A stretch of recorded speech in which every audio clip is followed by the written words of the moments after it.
Landlord said he found her this morning. Detective Seidel flipped through the small spiral notebook held in his left hand.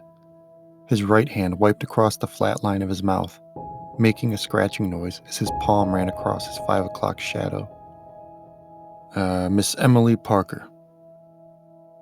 I stepped over the cord that ran across the floor and onto the recliner. A heating pad was nestled under a throw pillow on the seat. How old did you say she was? I asked.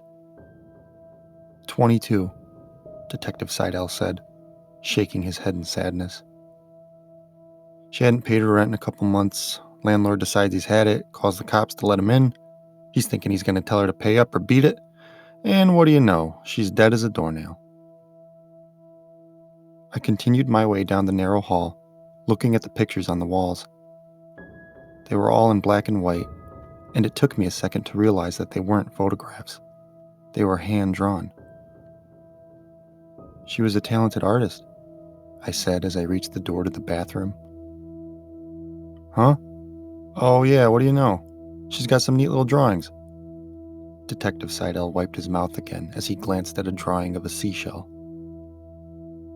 How do you know she's the one who drew him? Or is that part of your magic voodoo? A smile touched my face as I opened the bathroom door. No voodoo.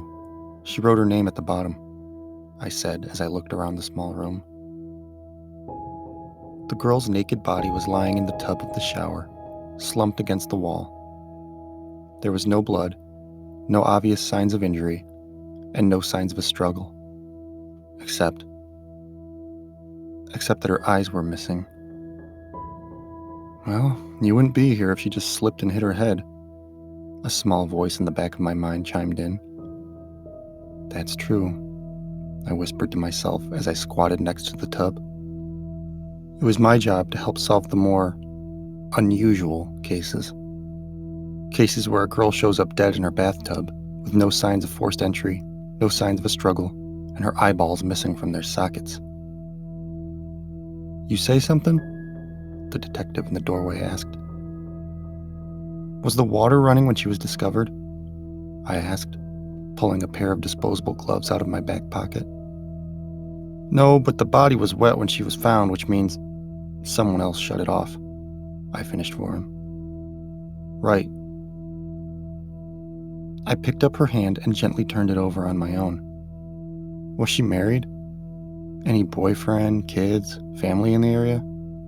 I asked. Never married and no kids. Neighbor across the hall said he saw a guy enter the apartment a few months ago, but other than that, nada. I nodded, closed my eyes, and then slowly brought the dead girl's hand up to my lips. Tell me what happened, Emily. I whispered into the palm. I could feel Detective Seidel's eyes on my back, wondering what on earth I was doing. When I opened my eyes again, there was no longer any dead girl in front of me. Instead, I was now standing in the middle of the bathroom with the shower running. I could see Emily's silhouette behind the curtain, could feel the steam and warmth from the shower envelop me, could smell the strawberry-scented shampoo she was now lathering in her hair. I turned and looked around the room. There was a towel folded neatly on the corner of the sink, and her phone was next to it. There was a small blue light blinking in the corner of that black rectangle. I stepped over to the phone and hit the power key. The screen lit up, revealing a text notification from an unknown number. Dead meat, the text message read. Just then, I could hear what sounded like choking coming from behind the shower curtain. It was Emily. I turned to see her head and shoulders slowly sliding up the wall, a hand gripping her neck from beneath the curtain.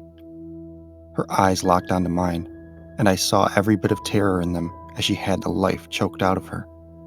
I lunged at the shower, ripping away the curtain, and then I was back on the ground, squatting next to the dead girl as I held her hand in mine. Hey, welcome back. Thought I lost you all that voodoo crap, man. You weren't making any noise, and... Where is her phone? I interrupted. The phone? What phone? Her cell phone? Yes, I said. I could still feel myself in a psychically vulnerable state, which is how I always feel after making this journey. Like one half of my mind is slowly stitching back together with the other half. I stood up, rubbing my knees as I did so. It got moved into evidence, Detective Seidel said. It's down at the station in lockup. Why? The killer got to her through her phone. It left her a message before she was murdered. Detective Seidel rubbed his hand across his mouth again before speaking. It? I nodded.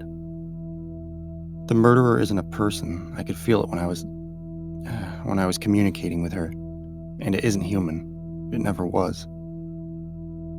I looked over to the pink towel folded neatly on the corner of the sink, right next to where the phone had been sitting.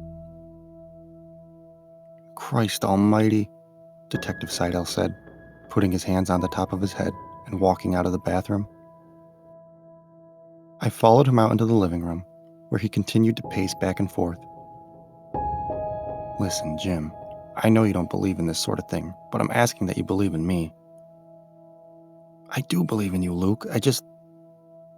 He stopped pacing and let out a long sigh. What am I supposed to tell my boss? That I let my childhood buddy into a crime scene to look around because he's got, what, psychic superpowers or something? Come on, man. I looked at him with concern and empathy. Just give me your phone. That's all I need. I don't need any credit. In fact, I don't want any. I'd much rather keep this under wraps, same as you. He ran his hand across his mouth again, repeating that old distracted gesture. All right, come on. When we get there, I'll set you up in the break room. That's all you need? I nodded. We left the apartment, ducking under the yellow police tape as we went.